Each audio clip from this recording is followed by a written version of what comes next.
Naša škola u Zagrebu nazvana je po velikom pjesniku Dragutinu Tadijanoviću. Na ovim našim hodnicima uvijek je igra, zabava i veselje, ali ponekad tu se nađe i pokoja ružna riječ i djelo. I to je druga strana naše škole. Što mi u školi radimo? Jednom sam našla staru fotografiju mene i moje obitelji, te sam je odlučila staviti na status. Prijateljica je reagirala tako da me upitala što to stavljaš na status, te dodala smajličko povraća. Pitala sam je zašto je to poslala, a ona je odgovorila da izgledam kao svinja. Od tog dana bi svaki put kad bi prošla pored mene roktala. Osjećala sam se užasno. Pogledajmo i poslušajmo te tužne trenutke.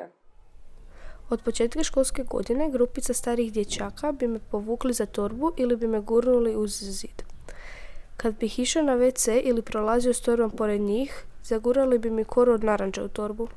Prijetili bi mi ako im kažem da će me istući. Nakon nekog vremena skupio sam hrabrosti i rekao profesoru.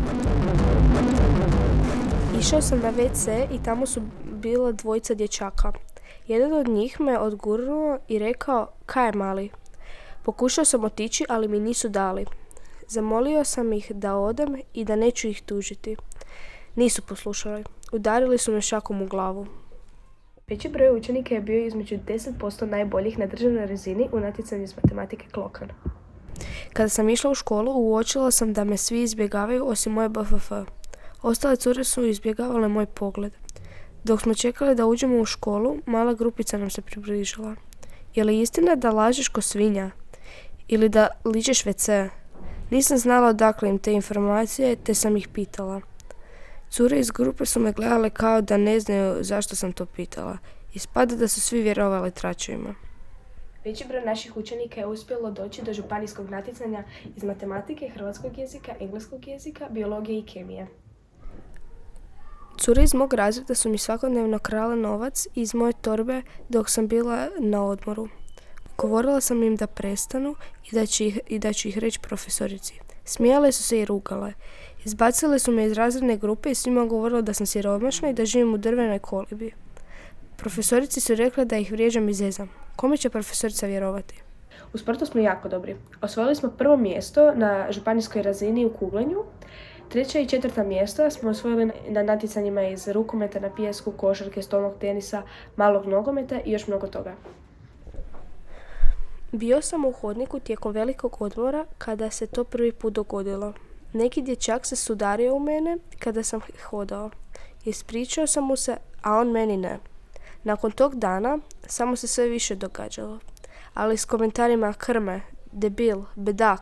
Dio učenika se uspjelo plasirati na regionalno natjecanje i sudoku. Naša škola je kao i svaka druga, puna smijeha i radosti. Učenja, natjecanja, pobjeda, poraza, dobrih i loših ocjena. Jesam, bili su napravili jednu grupu na WhatsAppu gdje su mene vrijeđali, a ja sam bila u toj grupi i gledala to. Da, i mi smo škola u kojoj se događa nasilje. Pa bila sam tužna, ali ne znam, nije me to nešto tako diralo, ali sam bila tužna. Najviše nasilja događa se na školskom dvorištu, u blagajni, hodnicima, u WC-ima, pa čak i u učionici. Da, doživjela sam onako više puta, ali to sve ljudi s kojima si nekad nisam bila dobra, pa eto, ali to je sve okej. Pa tako što ne ulazim u te velike svađe i tučnjave i pripazim, kao imam neku distancu i trudim se da održim taj dobar odnos.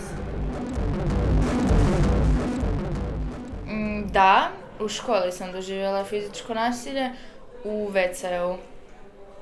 Da. Jasno.